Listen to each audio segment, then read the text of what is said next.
First ever factory outlet మన Mukunda jewellers వారు తెలుగు నూతన సంవత్సరం ఉగాది పండుగ సందర్భంగా నక్షి మేళా జరుగుతుంది. అన్ని నక్షి జ్యువెలరీ మీద VA ఫ్లాట్ 9.99% మాత్రమే. త్వరపడండి. కుమారుణ్ణి కాపాడి అగ్నికి ఆహుతైన తల్లి, 5 నెలల బిడ్డను కాపాడేందుకెళ్లి కాలి బూడిదైన తండ్రి, కళ్ళెదుటే భర్త కుమారుణ్ణి పోగొట్టుకున్న మహిళ. మార్కాపురం బస్సు ప్రమాదంలో ఒక్కొక్కరిది ఒక్కో విషాద గాథ.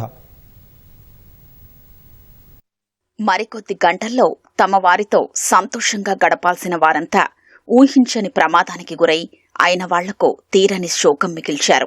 మార్కాపురం విషాద ఘటనలో 14 మంది సజీవ దహనమయ్యారు. కనిగిరి మండలం చల్లగిరగలకు చెందిన తమ్మిశెట్టి తిరుపాలు, రుక్మిణి దంపతులు తెలంగాణలోని భీమ్గోల్లో బేల్దారీ పనులు చేస్తూ జీవనం సాగిస్తున్నారు. రుక్మిణి 6 నెలల గర్భిణి. ఈమె అమ్మమ్మ కూడా వీరితో పాటే ఉంటున్నారు. శ్రీరామనవమి సందర్భంగా ముగ్గురూ స్వగ్రామానికి బయలుదేరారు.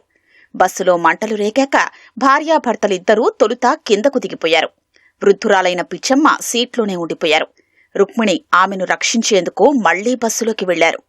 ఆ క్రమంలో మంటల్లో చిక్కుకుని అమ్మమ్మ, మనవరాలు సజీవ దహనమయ్యారు. కళ్లెదుటే అయిన వాళ్లిద్దరూ ప్రాణాలు కోల్పోవడంతో తిరుపాలు కన్నీరు మున్నీరయ్యారు. రుక్మిణి పిచ్చమ్మని లేపడానికి మళ్ళీ లోపలికి వెళ్ళింది.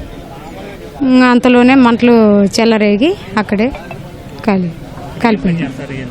బేల్దారి పని చేస్తారు, మేస్త్రి పని. ఒంగోలు తరలి ఇచ్చారండి శిక్ష కోసం. కనిగిరి మండలం మండాదివారి పాలెనికి చెందిన ఉప్పు మాల్యాద్రి రమాదేవి కుటుంబం ఉపాధి కోసం తెలంగాణలోని జగిత్యాలకు వలస వెళ్లింది.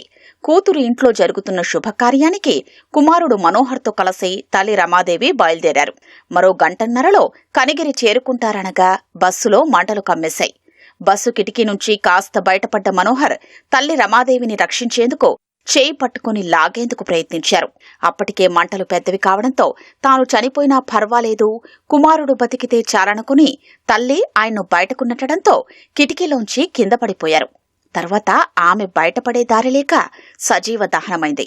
మనోహర్ కిటికీలోంచి దూకే ప్రయత్నంలో కాలు విరిగి గాయాల పాలయ్యారు. నన్ను రక్షించి మా అమ్మ తనువు చాలించిందంటూ ఆయన రోదించిన తీరు చూపరుల్ని కన్నీరు పెట్టించింది.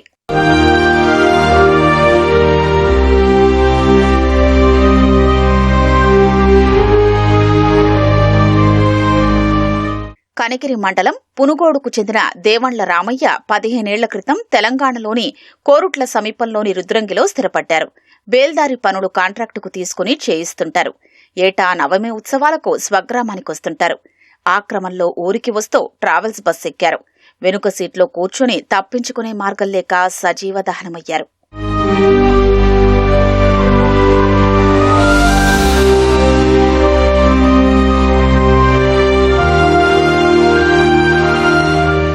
కొనకనమిట్ల మండలం పెదారికట్లకు చెందిన 27 ఏళ్ల అనిల్, సౌజన్య దంపతులు.